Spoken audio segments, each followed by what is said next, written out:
Namun bukan perkara mudah untuk menyadarkan Bani Israel agar berada di jalan yang lurus.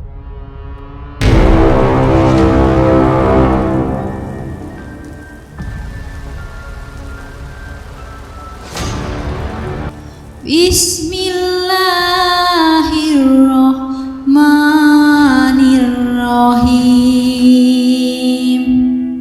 Assalamualaikum warahmatullahi wabarakatuh. Kisah Nabi Harun, saudara Nabi Musa yang setia mendampingi berdakwah. Kisah Nabi Harun tak kalah menariknya dari perjalanan para nabi lainnya.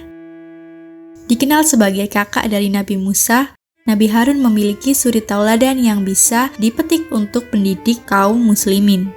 Berbeda dari Nabi Musa yang tegas dan pemberani, Nabi Harun dituding lemah namun sangat fasih dalam berbicara. Sebab itulah Nabi Harun menjadi juru bicara Nabi Musa saat menghadapi Fir'aun maupun di hadapan umatnya. Setelah menyelamatkan kaum Bani Israel dari kejaran Fir'aun dan bala tentaranya, mereka berjalan menuju tanah yang telah Allah janjikan. Sepanjang perjalanan tersebut, bibit-bibit pembangkangan telah terlihat dari segelintir orang yang berada dalam rombongan Nabi Harun dan Nabi Musa. Saat singgah di sebuah desa, dengan penduduk yang menyembah patung anak sapi, segelintir kaum Bani Israel mengajukan permintaan aneh kepada Nabi Musa. Mereka meminta agar dibuatkan patung sesembahan seperti milik penduduk desa. Nabi Musa yang mendengar permintaan tersebut merasa marah. Setelah Allah menyelamatkan mereka dari kejaran Fir'aun, Bani Israel seolah tidak bersyukur. Singkat cerita, Nabi Musa harus menjalankan saum selama 30 hari di Bukit Sinai. Selama itu pula Nabi Musa menitipkan kaumnya kepada Nabi Harun. Nabi Harun yang menjadi pemimpin kaum Bani Israel kala itu ditugaskan untuk memperbaiki tingkah laku mereka. Namun bukan perkara mudah untuk menyadarkan Bani Israel agar berada di jalan yang lurus. Salah satu rombongan Nabi Harun, Samiri, menghasut kaumnya agar mengumpulkan perhiasan emas untuk membuat patung anak sapi. Nantinya, patung anak sapi tersebut akan mereka jadikan sesembahan. Nabi Harun tak pantang menyerah. Beliau terus menasehati kaumnya agar tidak menyembah selain Allah. Namun nasihat Nabi Harun tidak mereka indahkan, sebab mereka menganggap Nabi Harun lebih lemah dari kaumnya.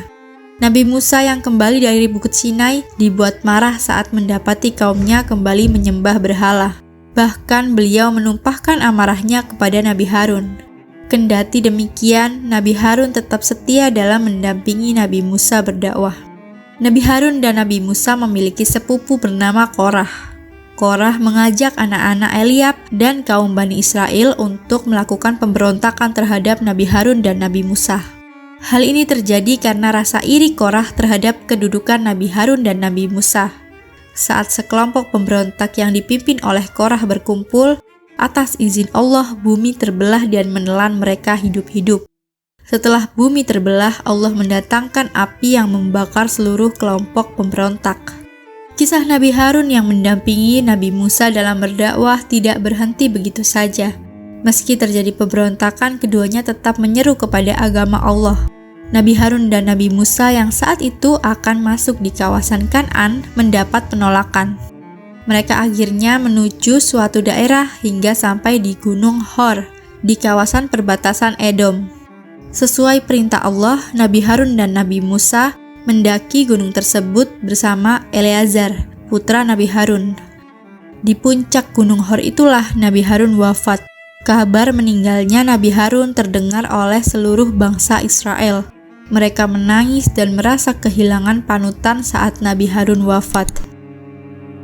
Dari kisah Nabi Harun ada banyak pelajaran yang bisa kita petik dan dijadikan teladan untuk umat muslim. Salah satunya adalah kesetiaan beliau pada agama Allah. Nabi Harun yang kala itu belum diangkat menjadi nabi tetap setia mendampingi saudaranya dalam berdakwah. Segala cobaan dan ujian yang mereka hadapi tak membuat Nabi Harun gentar. Bahkan saat menghadapi berbagai pemberontakan, beliau dan Nabi Musa tetap mengajak Bani Israel menuju jalan yang lurus hingga akhir hayatnya. Sekian kisah dari Nabi Harun alaihissalam. Banyak sekali suri tauladan yang bisa kita contoh sebagai umat muslim. Terima kasih sudah menonton video hari ini. Jumpa lagi di video selanjutnya. Wassalamualaikum warahmatullahi wabarakatuh.